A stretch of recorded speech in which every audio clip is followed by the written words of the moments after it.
Emily Collins, 38, rushes to the orphanage to adopt 2 boys, but on the way she sees a strange silhouette in the mirror, a boy who shouldn't be there. 18 years later, one of her sons reveals a shocking truth. Her life is a web of deception created by someone close to her. Will she be able to unravel the mystery and achieve justice without losing everything? Emily Collins gripped the steering wheel of her silver SUV, her knuckles widening as she sped down the winding road toward the outskirts of Seattle. At 38, her chestnut hair was tied back in a loose ponytail, and her hazel eyes sparkled with a mix of excitement and nerves. Today was the day she'd been dreaming of for years, the day she'd finally bring home 2 little boys and become the mother she'd always longed to be. The radio hummed softly, but Emily barely heard it over the pounding of her heart. She glanced at the dashboard clock, 9:47 a.m. In less than an hour, she'd be at the Haven Adoption Center, meeting Jake and Tom for the first time. The morning sun filtered through the towering evergreens lining the highway, casting dappled shadows across the asphalt. Emily's mind buzzed with anticipation. She pictured the boys, 2-year-old Jake with his mop of dark curls and baby Tom, just 6 months old, with wide, curious eyes. She'd seen their photos 100 times, memorizing every detail, imagining their laughter filling the quiet corners of her craftsman-style home in Redmond. For 3 years, since her husband Mike had lost his battle with pancreatic cancer, that house had felt like a hollow shell. Today, it would become a home again. "Breathe, Em," she muttered to herself, loosening her grip on the wheel. Her fingers tapped an anxious rhythm as she tried to focus on the road ahead. She couldn't help but think of Mike, his warm smile, his goofy dad jokes, the way he'd always talked about teaching their future kids to fish at Lake Sammamish. "You'd love them, babe," she whispered, her voice catching. "I just know it." A pang of grief tugged at her chest, but she pushed it down. This wasn't a day for sorrow, it was a day for new beginnings. As she rounded a curve, something flickered in her rearview mirror. Emily's breath hitched.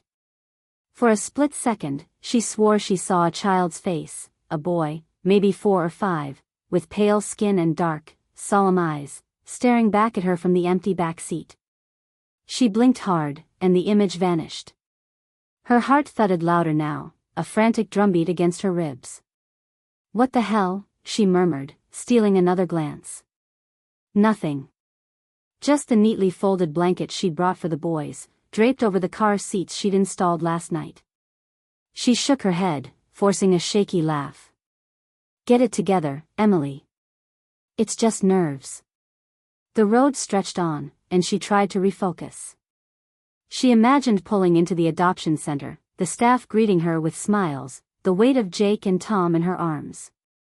She'd spent months preparing, painting their room a soft blue, stacking shelves with picture books, even buying a little wooden train set Mike would have adored. Everything was ready. Yet that fleeting glimpse in the mirror gnawed at her, a splinter of unease she couldn't shake. Was it a trick of the light? A shadow from the trees? Or something else? By the time the sign for Haven Adoption Center came into view, Emily's palms were slick with sweat. She pulled into the gravel lot, her tires crunching softly, and parked beside a row of blooming rhododendrons. She took a deep breath, smoothing her blouse, and glanced at herself in the visor mirror. "You've got this," she said firmly, brushing aside the strange moment from the drive.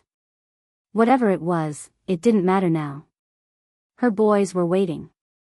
She stepped out into the crisp spring air, her boots clicking against the pavement as she approached the low brick building. A staff member, a kind-faced woman with graying hair, waved from the doorway, holding a clipboard. "Miss Collins," she called, her voice warm. "They're ready for you." Emily's lips curved into a trembling smile as she nodded, her heart swelling. But as she crossed the threshold, a faint chill brushed the back of her neck, like a whisper she couldn't quite hear. She ignored it, stepping forward into her new life, unaware of the shadows lurking just beyond the joy. Emily Collins stood in the doorway of her Redmond home, cradling baby Tom in one arm while 2-year-old Jake clung to her leg, his tiny fingers gripping the hem of her jeans. The adoption papers were signed, the staff at Haven had waved her off with teary smiles, and now here she was, home, a mother at last. Sunlight streamed through the bay window, illuminating the living room she'd spent weeks perfecting, a plush gray sofa, a basket of toys, and a framed photo of Mike grinning on the mantel. "Welcome home, boys," she whispered, her voice thick with emotion. Tom cooed softly, his chubby hand brushing her cheek, while Jake peered up at her with wide, uncertain eyes. She knelt to his level, brushing his dark curls. "This is ours now, okay? Just us." The first weeks flew by in a blur of sleepless nights and small victories. Emily juggled diaper changes and toddler tantrums, her online interior design gig squeezed into nap times. The house, once eerily silent since Mike's death, buzzed with life, Jake's giggles as he chased a rubber ball, Tom's babbling from his high chair. She'd catch herself smiling at the chaos, feeling a warmth she hadn't known in years. "Mike would have loved this," she'd murmur, glancing at his photo. Yet beneath the joy, something simmered, a quiet unease she couldn't name. It started with the lights. Late one evening, as Emily rocked Tom to sleep in the nursery, a white flicker danced across the wall. She froze, her breath catching. It wasn't the headlights of a passing car. Redmond streets were too quiet at this hour. The glow pulsed once, twice, then vanished. She clutched Tom tighter, his soft snores grounding her. "Just tired," she told herself, brushing it off. But it happened again days later, this time in the kitchen while she chopped carrots for Jake's lunch. A sharp burst of light, like a camera flash, flared near the sink. She spun around, knife in hand, but found only stillness. Her pulse raced. "What's going on?" she muttered, unease creeping into her bones. Then came the crying. One stormy night, Emily jolted awake to a piercing wail echoing through the house. She stumbled out of bed, heart pounding, and raced to the boys' room. Lightning flashed outside, casting jagged shadows across the blue walls. Jake and Tom lay fast asleep, Jake curled under his blanket, Tom sprawled in his crib, both peaceful. The sound had stopped. She stood there, barefoot and shivering, listening to the rain lash the windows. "I heard it," she whispered, her voice trembling. "I know I did. Was it a neighbor's kid? A dream?" She checked every room, finding nothing but the hum of the storm. The oddities piled up. By the time Tom turned 5 and Jake 7, Emily couldn't ignore them. One afternoon, she found Tom in the backyard, scribbling with crayons on the patio table. "What's that, buddy?" she asked, ruffling his sandy hair. He held up a drawing, a stick figure family, her, Jake, himself, and a fourth figure, taller, faceless, outlined in black. "That's the other brother," Tom said matter-of-factly, his blue eyes steady. Emily's stomach dropped. "What brother, sweetie?" she pressed, forcing a smile. "The one who watches us," he replied, pointing to the empty swing swaying in the breeze. Jake, kicking a soccer ball nearby, didn't react, just shrugged when she asked if he'd seen anything strange. That night, alone with a glass of wine, Emily sat staring at Tom's drawing. Her hands trembled. She'd never told the boys about the silhouette in her rearview mirror that first day, or the flickers, or the cries. Was it her imagination, frayed by grief and exhaustion? Or something tied to the boys, to their past? She thought of Haven, the adoption process, the hurried signatures. Everything had seemed perfect, too perfect, maybe. "Stop it," she chided herself, crumpling the paper. "You're their mom. That's all that matters." But as she climbed into bed, the swing outside creaked louder, a rhythmic groan in the dark, and sleep eluded her. Something was watching, waiting, and Emily couldn't shake the feeling that it had followed her home. 18 years had passed since Emily Collins first brought Jake and Tom home, and her cozy Redmond house now bore the marks of a full life, scuffed floors from muddy sneakers, walls dotted with photos of school plays and soccer games. At 56, Emily's hair was streaked with silver, but her hazel eyes still shone with fierce love for her boys. Jake, now 20, was a lanky college sophomore with his father's easy grin, studying engineering at the University of Washington. Tom, 18, was a high school senior, wiry and sharp-witted, dreaming of a career in journalism. They'd grown into kind, capable young men, and Emily often caught herself marveling at them, whispering to Mike's photo, "We did good, didn't we?" But the strange occurrences, the flickering lights, the phantom cries, Tom's eerie childhood drawings, had never fully stopped. They'd faded over time, dismissed as quirks of an old house or her overstressed mind, yet a quiet unease lingered. That spring, as cherry blossoms bloomed outside, everything unraveled. It started with a letter, slipped into her mailbox with no return address. Emily found it one rainy afternoon, the envelope damp and unmarked. Inside, a single typed line, "You raised boys who aren't yours." Her breath caught, a cold shiver racing down her spine. She stared at the words, her mind spinning. A prank? A mistake? She shoved it into a drawer, determined to forget it, until Tom came to her 3 days later, his face pale. "Mom, we need to talk," he said, his voice low. They sat at the kitchen table, the same one where he'd once drawn that faceless brother. He slid a stack of yellowed papers across to her, documents, creased and dusty, unearthed from a locked box in the attic. "I found these last week," he explained, his fingers trembling. "I didn't want to believe it, but, look." Emily's hands shook as she scanned the pages. Adoption records from Haven, but not the ones she remembered signing. These showed Jake's birth mother wasn't an anonymous figure lost to tragedy, she was Linda Wilson, a former Haven staffer. Worse, there were bank statements, payments from Emily's account, funneled through a shell company, straight to Linda over the years. Thousands of dollars she'd never knowingly sent. "What is this?" Emily whispered, her voice cracking. Tom swallowed hard. "Jake wasn't an orphan, Mom. Linda gave him up, sold him to you. She faked the papers. And she's been bleeding you dry ever since." The room tilted. Emily gripped the table, bile rising in her throat. Linda Wilson, the gray-haired woman who'd handed her Jake with a warm smile all those years ago. She'd moved up since, now a polished real estate mogul in Seattle, all while secretly profiting off Emily's love. "No," Emily rasped, shaking her head. "This can't be true." But the evidence stared back at her, undeniable. That night, she confronted Jake. He sat on the couch, his lanky frame hunched, staring at the floor as she laid out the papers. "Did you know?" she asked, her voice breaking. He looked up, eyes glistening. "No, Mom. I swear. I thought I was yours." The pain in his voice mirrored hers, and she pulled him into a fierce hug. "You are mine," she said, resolute. "No paper changes that." But rage simmered beneath her hurt. Linda had stolen more than money, she'd built Emily's family on a lie. Sleep evaded her. She paced the house, memories flashing, the silhouette in her mirror that first day, the flickers, the cries. Were they warnings she'd ignored? By dawn, she'd made up her mind. She called Tom and Jake to the living room. "We're not letting this go," she said, her jaw set. "Linda thinks she got away with it, but she's wrong." Tom nodded, his journalist's fire sparking. "I'll dig deeper, find proof." Jake clenched his fists. "I'll help. She doesn't get to mess with us."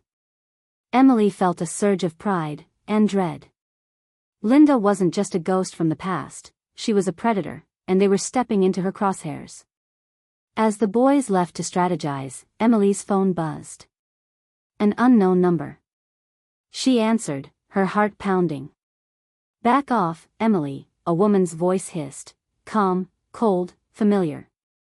"You don't know what you're digging into." The line went dead. Emily stared at the screen, fear warring with fury. Linda knew they were onto her. The fight was on, and Emily wouldn't stop until the truth set them all free. 18 years had transformed Emily Collins' quiet Redmond home into a testament to a life well lived. The hardwood floors bore faint scratches from years of little feet racing through the halls, and the walls were a gallery of memories, framed snapshots of Jake in a soccer uniform, Tom clutching a spelling bee trophy, both boys grinning beside Emily at a rainy 4th of July barbecue. At 56, Emily's once dark hair was now threaded with silver, pulled back in a loose bun as she stood in her kitchen, stirring a pot of marinara sauce. Her hazel eyes, though creased with laugh lines, still carried the spark of a woman who'd fought through grief to build something beautiful. Jake, now 20, was a lanky sophomore at the University of Washington, chasing an engineering degree with the same easy grin Mike had worn. Tom, 18, was a high school senior, sharp and inquisitive, already drafting college essays about a future in investigative journalism. They were her world, her proof that love could rise from ashes. But beneath the warmth of their life, a shadow had lingered, those strange flickers of light she'd seen over the years, the phantom cries that jolted her awake, Tom's unsettling childhood drawing of a faceless other brother. She'd buried them deep, chalking them up to exhaustion or the echoes of losing Mike to pancreatic cancer 3 years before the boys came into her life. She'd been so focused on being their rock that she'd ignored the cracks in her own foundation. Until now. It began with a letter, slipped into her mailbox on a drizzly March afternoon in 2025. Emily had been pruning the rosebushes out front when she spotted the plain white envelope, damp from the Seattle mist, no return address scrawled on it. She tucked it under her arm, finishing her gardening before heading inside to dry off. Sitting at the kitchen table with a mug of chamomile tea, she slid it open. A single typed sentence stared back at her: "You raised boys who aren't yours." Her breath snagged in her throat, the mug trembling in her hands. The words felt like a punch, sharp and disorienting. Was this some cruel prank? A mix-up from Haven Adoption Center? She reread it, her mind racing, then crumpled the paper and shoved it into a drawer beneath a pile of old grocery lists. Ridiculous, she muttered, trying to laugh it off. But the unease clung to her like damp clothes. 3 days later, Tom shattered her fragile denial. He found her in the living room, sorting through a stack of Jake's college textbooks she'd promised to sell online. "Mom, we need to talk," he said, his voice low and unsteady. He was clutching a bundle of papers, yellowed, creased, smelling faintly of mildew.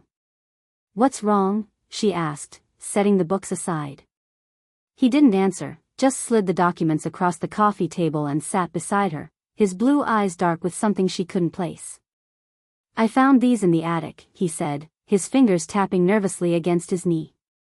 "In that old lockbox you said was just junk." I had to know." Emily's heart thudded as she unfolded the papers. They were adoption records from Haven, but not the ones she'd signed in that joyful blur 18 years ago. These were different, raw, unpolished, stamped with dates and signatures she didn't recognize. Her eyes locked on Jake's file.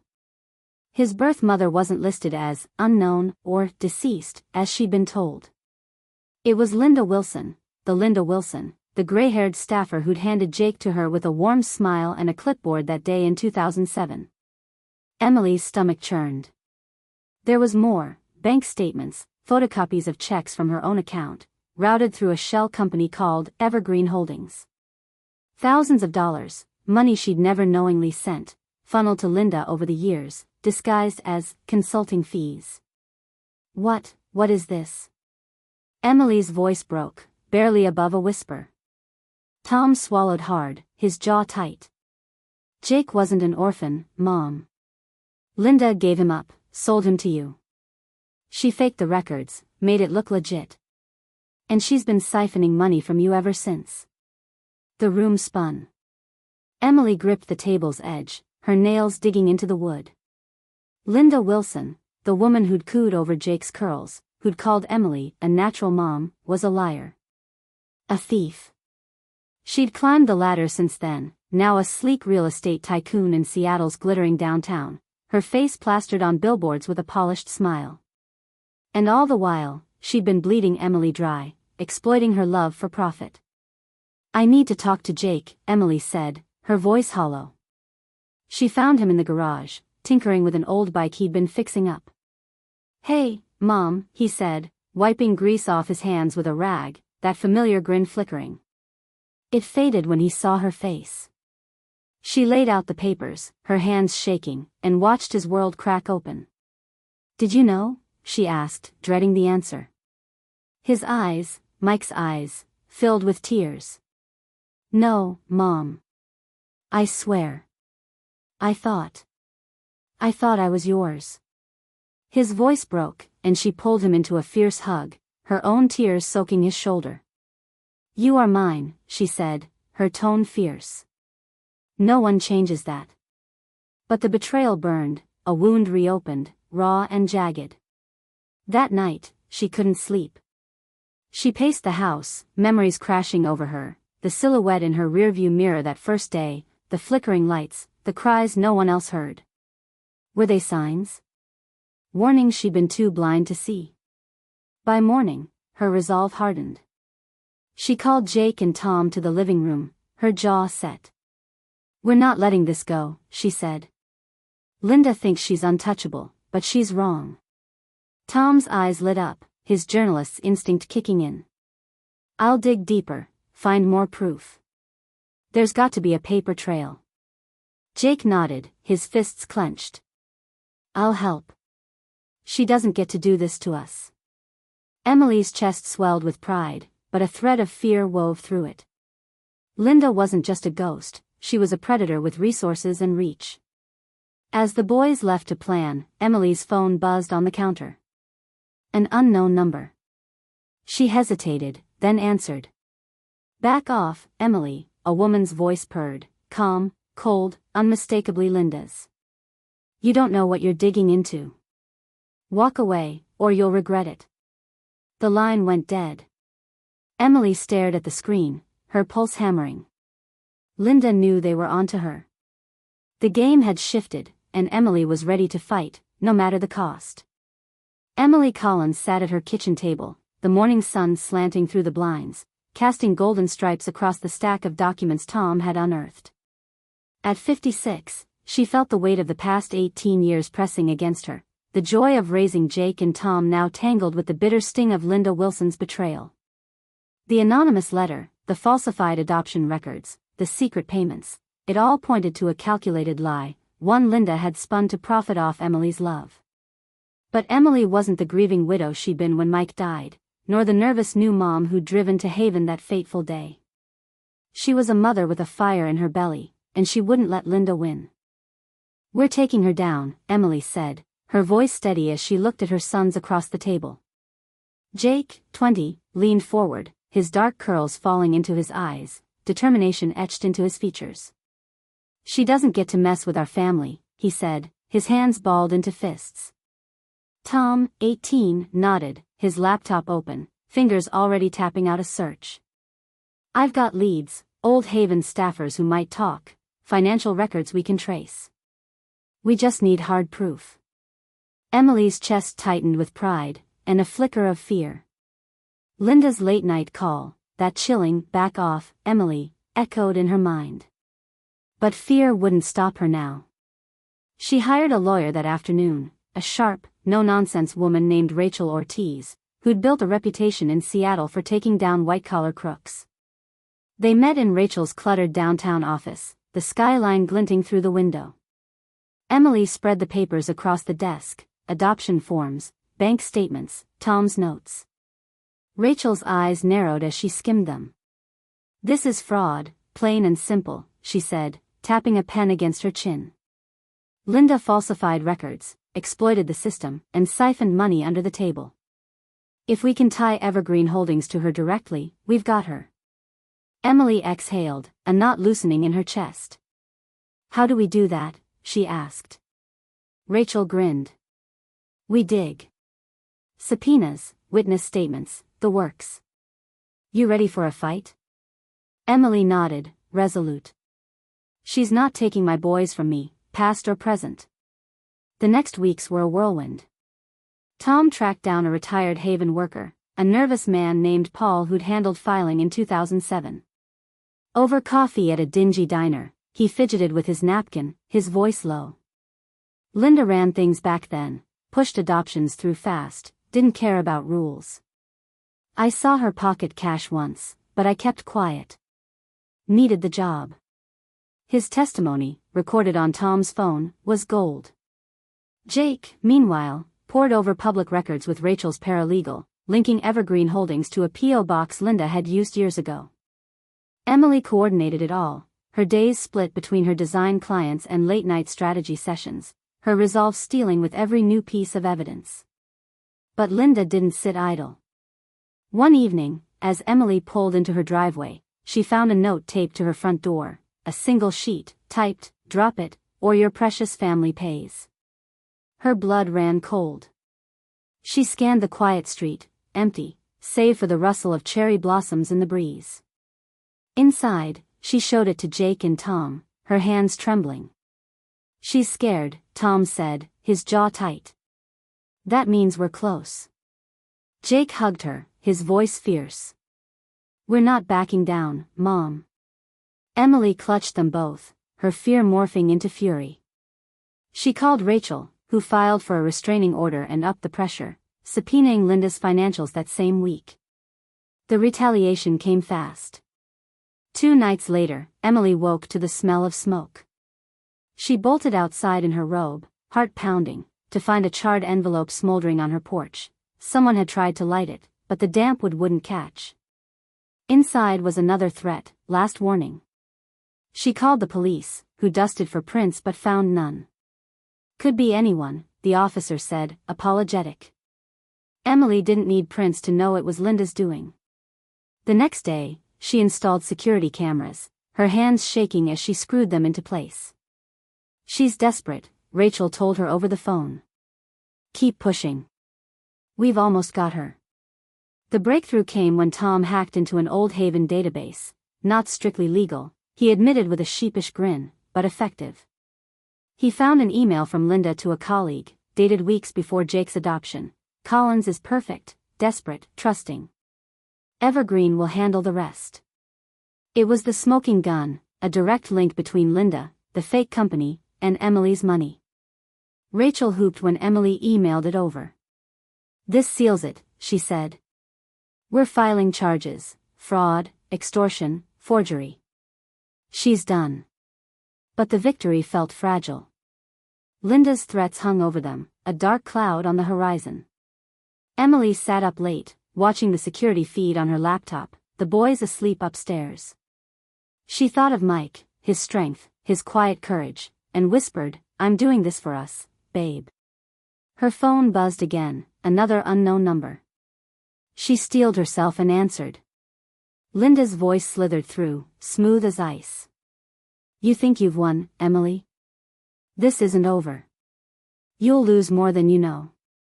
The line clicked off. Emily's pulse raced, but she didn't flinch. Linda could threaten all she wanted, Emily had the law, her sons, and the truth on her side. The courtroom loomed ahead, and she was ready to face it, head high, for the family she'd fought to keep. The courtroom in downtown Seattle buzzed with quiet tension as Emily Collins sat on the wooden bench, her hands clasped tightly in her lap. At 56, she felt every ache of the past weeks, the sleepless nights, the sting of Linda Wilson's threats, the weight of fighting for the family she'd built.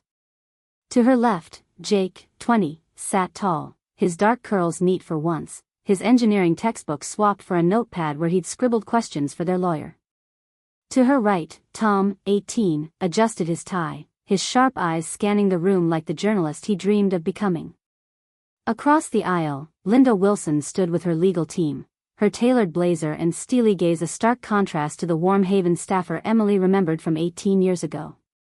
Today, the truth would decide who walked away whole. The trial had been a grueling 3-day affair. Rachel Ortiz, Emily's lawyer, had laid out the case with surgical precision, forged adoption papers, the Evergreen Holdings shell company, years of siphon payments, and that damning email Tom had dug up. Collins is perfect, desperate, trusting. Linda's defense tried to spin it, claiming clerical errors and coincidence, but the evidence was a tidal wave. Paul, the jittery ex-Haven worker, testified about Linda's shady dealings, his voice shaking but clear. Bank records tied her to the money trail, and the security footage from Emily's porch, grainy but unmistakable, showed a figure in a hooded jacket dropping that charred envelope. The prosecution couldn't prove it was Linda herself, but the implication hung heavy.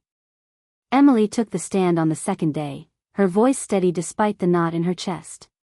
She recounted the joy of bringing Jake and Tom home, the strange flickers and cries she'd dismissed, and the gut punch of discovering Linda's betrayal. "I trusted her," she said, meeting Linda's cold stare. "She turned my love into a paycheck." The jury, 12 ordinary faces, listened intently, some nodding, others scribbling notes. Jake and Tom followed, their testimonies raw and fierce. Jake spoke of his shock, his loyalty to Emily unwavering. "She's my mom, no matter what those papers say." Tom detailed his attic find, his voice ringing with quiet pride. "I wanted justice, for her, for us." On the third day, as closing arguments wrapped, Emily's nerves frayed. Linda's lawyer painted her as a paranoid widow chasing ghosts, but Rachel countered with fire. "This isn't about mistakes, it's about greed, fraud, and a woman who preyed on hope." The jury deliberated for 6 agonizing hours. Emily waited in the hall with her sons, sipping bitter coffee, replaying Linda's threats. "You'll lose more than you know." When the bailiff called them back, her legs wobbled, but Jake's hand on her shoulder steadied her. "We've got this, Mom," he whispered.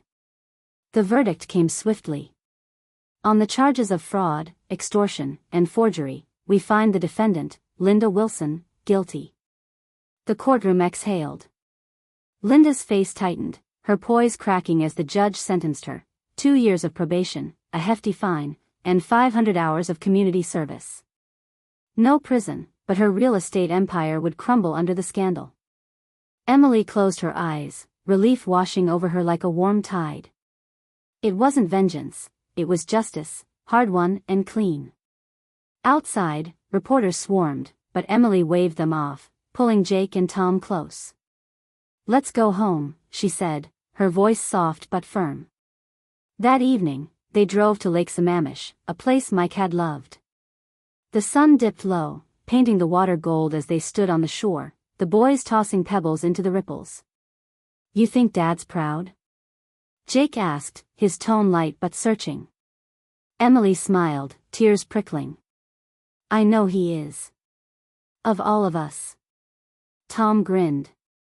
"We're a team, right?" She nodded, wrapping an arm around each of them. "Always." In the weeks that followed, Emily turned pain into purpose. With the settlement from Linda's fine, redirected to her by court order, she started a fund for adoptive families, helping others navigate the system safely. The house felt lighter now, the flickers and cries gone, as if the truth had swept them away. One quiet night, she sat on the porch, a glass of wine in hand, watching the stars peek through the Seattle clouds. The threats, the fear, the lies, they'd tested her, but they hadn't broken her. She thought of Mike, his gentle strength, and whispered, "We made it, babe." Linda's downfall hit the headlines, real estate mogul convicted in adoption scam, and her polished image shattered. She'd face her consequences, not through violence or hate, but through the law Emily had trusted. For Emily, the victory wasn't just the verdict, it was the family standing beside her, unbroken. Jake and Tom were hers, not by blood or paper, but by choice, by love. As she sipped her wine, a breeze rustled the cherry blossoms, and for the first time in years, Emily felt truly free, her fight won, her heart full, her future bright.